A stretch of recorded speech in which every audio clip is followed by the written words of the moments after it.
தாய் தமிழ் உறவுகளுக்கு வணக்கம். இன்னைக்கு நம்ம எதை பத்தி பார்க்க போறோம்னா, இன்னைக்கு தமிழகமே ஒரு நபரை குறை சொல்லிக்கிட்டு இருக்கோம். யாருன்னா டிவிகே தலைவர் விஜய் அண்ணா அவர்கள. என்ன சொல்லினா என்ன சொல்றாங்கன்னா, குறைன்னா என்ன சொல்றாங்கன்னா பெருசா, தற்குறிகளை உருவாக்கிட்டாரு. தற்குறிகள் உருவாக்கிட்டாங்க அப்படின்னு சொல்றோம். அதுல எனக்கு உடன்பாடு கிடையாது. ஆனா இந்த தற்குறிகளை உருவாக்குறதுக்கு முழுமையான காரணமா இருந்தது யாரு? இந்த தற்குறிகளை உருவாக்குனது யார்? விஜய் அண்ணனா இல்ல வேற யார் அப்படிங்கிறத வாங்க வீடியோக்குள்ள பார்ப்போம். இப்ப தற்குறிகள் விஜய் அண்ணன் உருவாக்கிட்டாருன்னு சொல்றாங்க. அதுல எனக்கு மாறுபட்ட கருத்து இருக்கு. அதுல நிறைய பிரச்சனைகள் இருக்கு. ஆனா இங்க வந்து பேசுறது பூரா விஜயால தான் வந்துச்சு, விஜயால தான் நடந்துச்சு, விஜயால தான் நடந்துச்சு அப்படின்னா சத்தியமா இல்ல. இது முழுக்க முழுக்க காரணம் தற்குறிகளை உருவாக்குனது யாருன்னா இந்த திராவிட கட்சிகள், ஆண்ட கட்சிகள் தான். முழுமையான பொறுப்பேற்றுக்க கூடியவங்க திராவிட கட்சிகள், ஆண்ட ஆளுங்கட்சி. இவங்க 2 பேர் தான் பொறுப்பேற்றுக்கணும். ஏடா நீ இப்படி சொல்றிய, விஜயால தான் அந்த தற்குறிகள்லாம் மக்களுக்கு தெரிஞ்சுது. அதுல மாறுபட்ட கருத்து இல்லை, உண்மைதான். விஜய் தான் வெளிப்படுத்தினார், அதுல எந்த மாறுபடும். ஆனா இதை வளர்த்தது யார்? நீங்களே கேள்வி கேட்டு பாருங்க. ஒரு அரசியலை யாராவது சொல்லி கொடுத்துருக்காங்களா? அரசியல் தலைவர்கள் அரசியல்னா இதான்ப்பா, இப்படிதான்ப்பா இருக்கும் அரசியல்னா. அரசியல்னா மக்களுக்கான சேவை, அது வந்து தொழில் அல்ல. இதெல்லாம் யாராவது சொல்லி கொடுத்துருக்காங்களா? எந்த அரசியல் தலைவராக சொல்லி கொடுத்து? ஆனால் அதையும் மீறி ஒரு அரசியல் தலைவர் சொல்லி கொடுத்தா நம்ம என்ன சொன்னோம்? நம்ம என்ன சொல்லி சிரிச்சோம்? சிரிச்சோம். எல்லா விஷயத்தையும் ஒரு அரசியல் கட்சி தமிழகத்துல மரத்தினுடைய பலன் என்ன, நீரினுடைய தேவை என்ன, கடலினுடைய நன்மை என்ன, எல்லா விஷயத்தையும் ஒரு அரசியல் கட்சி தலைவன் பேசும்போது இவங்க எல்லாரும் சேர்ந்து தான் கை கட்டி சிரிச்சாங்க. எப்படி கை கொட்டி சிரிச்சாங்க? அப்ப சிரிச்ச சமூகம் இன்னைக்கு அழுதுகிட்டு இருக்கு. ஏன்னா விஜயால ஒரு தற்கொலை கூட்டம் உருவாயிருச்சு, அதை எப்படி இது பண்றது, அது ரொம்ப கஷ்டம், இந்த கூட்டத்தை ஒண்ணுமே பண்ண முடியாது இப்படின்னு. எப்படின்னா ஆடு நனையுதுன்னு ஓனாய் அழுதுச்சான். ஐயோ ஆடு நனையுதே, பாவமாச்சே, குளிருமே அப்படின்னு அழுத கதையா இந்த திராவிட கட்சிகள் எல்லாமே ரொம்ப ஃபீல் பண்றாங்க. ஐயோ இப்படி ஒரு சமூகம் உருவாயிருச்சே, இதெல்லாம் யாருடைய, இதுக்கெல்லாம் எப்படி இதெல்லாம் சரி செய்யறது, இதனால விஜயால இந்த சமூகம் வீணா போயிடுச்சு அப்படின்னு சொல்ற இந்த திருட்டு திராவிடர்கள் என்ன என்ன சொல்லியிருக்கணும்? ஐயோ இல்ல, விஜய் ஒரு நபர் வந்ததுனாலதான் இப்படி ஒரு கூட்டம் இருக்கிறதே நமக்கு தெரிய வந்துச்சு. ஆனா இதை வந்து எல்லாருமே பொறுப்பேற்றுக்கணும், இது நம்மளுடைய பங்கும் இருக்கு. இப்படி ஒரு சமூகத்தை நம்ம உருவாக்கி வச்சிருக்கோம், அரசியல்னா என்னன்னு தெரியல, அரசியல் புரிதலே கிடையாது அப்படிங்கிறத எல்லாரும் பொறுப்பு ஏற்றுக்கணும். ஏன் அரசியல் புரிதல் இல்லாமல் போச்சு? நான் ஏன் இந்த திராவிட கட்சிகள் தான் காரணம்னு சொல்றேன்னு உங்களுக்கு ஒரு கேள்வி இருக்கலாம். இல்லப்பா இது சும்மா நீ வந்து ஏதோ வேற கட்சி சார்ந்து இருப்ப அதனால இப்படி பேசுற, அப்படிலாம் கிடையாது. உண்மையான காரணம் இந்த ஆண்ட திராவிட கட்சிகள் தான். ஏன் கேட்டீங்கன்னா, கல்வியில இப்போ ஒரு 20 வருஷத்துக்கு முன்னால படித்தவர்கள் இருப்பாங்க, இப்போ ஒரு 40 வயசு 45 வயசு இருக்கக்கூடியவங்க இருப்பாங்க. இந்த வீடியோவை பார்த்தீங்கன்னா நீங்கள் உங்களுக்கு நல்லா தெளிவாக தெரியும். நீங்க பள்ளி செல்லும் காலங்கள்ல பாட புத்தகம் என்ன தரத்தில் இருந்துச்சு? இப்போ நான் ஒரு எடுத்துக்காட்டுக்கு சொல்லணும்னா, அசோகர் மரம் நட்டார் அப்படிங்கிற ஒரு வரலாறு இருக்கு. அப்ப மரம் சாலை ஓரங்களில் நட்டு வச்சிருந்தார். அதுக்காக ஏன் மரம் நட்டார் அப்படிங்கிறத அந்த ஆசிரியர் நமக்கு விளக்குவார்.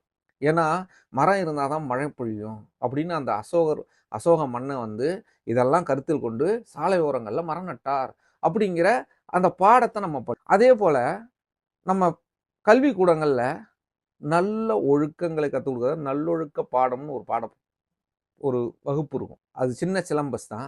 அதுல நீதி கதைகள், எப்படி நம்ம வந்து இந்த புராண கதைகள்லேருந்து அதுலேயும் எடுத்து அதை வச்சிருப்பாங்க. அதை தூக்குச்சு இந்த திராவிட அரசு தான் தூக்குச்சு. இந்த பாட புத்தகத்தை நாங்க விஞ்ஞானத்துக்கு தகுந்த மாதிரி மாத்துறோம் அப்படின்னு சொல்லி தான் இந்த தற்கொலை கூட்டத்தை உருவாக்கி வச்சிருக்கு இந்த திராவிட அரசு.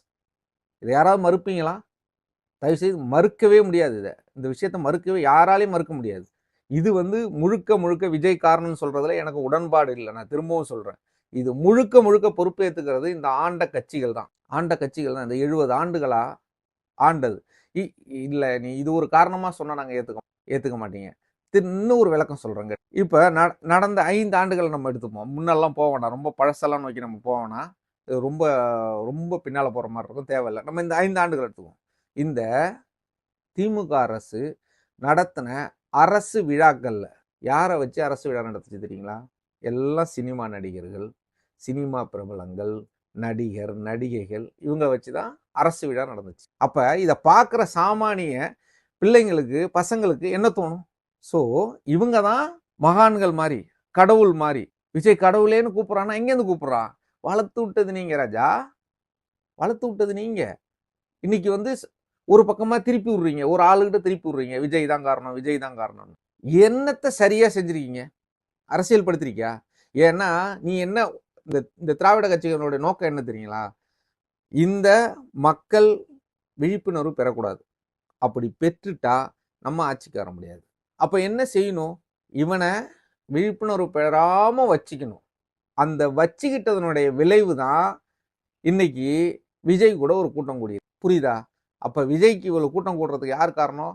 இந்த திராவிட கட்சிகள். நீ அன்னைக்கே சொல்லியிருந்தீங்கன்னா, அரசியல் வேறு, சினிமா வேறு, அதை ரசிச்சோமா, காசு கொடுத்தோமா, ரசிச்சோமா, வந்தோமா, வீட்டு குடும்பத்தை பார்த்தோமா அப்படிங்கிறத நீ சொல்லி கொடுத்துருந்தீங்கன்னா இவன் இந்த அளவுக்கு போயிருக்க மாட்டான். அப்ப நீங்களே என்ன பண்ணீங்க? உங்களுடைய வாரிசை அரசியல் கொண்டு வரதுக்கு என்ன எதை பயன்படுத்திக்கிட்டீங்க? சினிமாவை பயன்படுத்திக்கிட்டீங்க. அப்ப அதுக்கும் நீங்க தான் காரணம். சினிமா போயிட்டு பிரபலமான அரசியலுக்கு வந்துடலாம் அப்படிங்கிற கூற்றை கொண்டு வந்ததே நீங்க தான். இந்த மக்கள்கிட்ட திணிச்சதே நீங்க தான். அப்படிதான் கொண்டு வந்தீங்க உதயநிதியை. இப்ப தற்குறி கூட்டம் அதிகமாயிருச்சு. நிறைய மாறுபட்ட கருத்து இருக்கு விஜய் அண்ணா மேல. அது வந்து இப்போதைக்கு தேவையில்லாத ஒரு, ஏன்னா ஒரு நபரையே குறை சொல்றது எந்த விதத்துல? இதுக்கு முழுக்க காரணம் திராவிட கட்சி. இவங்க அரசியல் பண்ணல, பிசினஸ் பண்ணிக்கிட்டு இருக்காங்க. அரசியல் அதே வேலையை அவரும் வந்து பண்றாரு. அப்ப இவனுக்கு எது சரி தப்புன்னு சொல்லி இங்க இருக்கிற இளைய தலைமுறைக்கு பகுத்து பார்க்க தெரியல. இப்ப தெரியும். திமுகவுக்கும் திராவிட கட்சிகள் அனைத்துக்கும் இப்ப தெரியும். தன்வினை தன்னை சுடும், நம்ம வச்ச ஆப்பு நமக்கே ஏறிடுச்சு அப்படிங்கிறத இந்த நிமிஷம் உணர்ந்துகிட்டு இருக்காங்க. அதனால நம்ம இங்க கல்வி முறை மாறி போச்சு.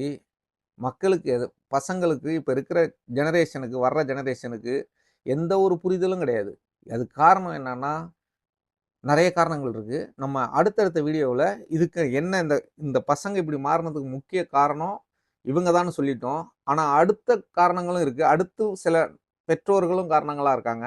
அதெல்லாம் எப்படின்னு நம்ம அடுத்தடுத்த வீடியோவில் இதை பற்றி தெளிவாக பேசுவோம். நன்றி, வணக்கம்.